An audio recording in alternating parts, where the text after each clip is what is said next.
Xarı Bülbül Festivalı Şuşada, Cıdır düzündə çox simvolik və bizim üçün, Azərbaycan vətəndaşları üçün xüsusi bir yeri var. Zəfər havasını burada, Şuşada duymaq, Cıdır düzündə bizim Azərbaycan musiqisini ifa eləmək bizim üçün başqa bir yeri var.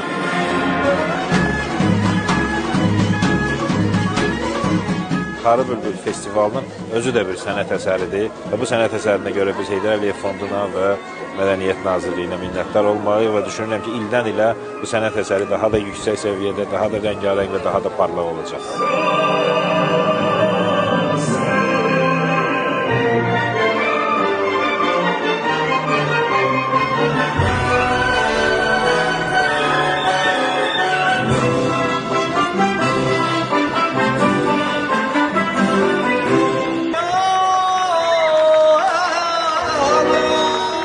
Фестиваль «Xarı Bülbül» – это не просто культурный праздник, это не просто яркое событие, это символ освобождения Шуши, это символ победы.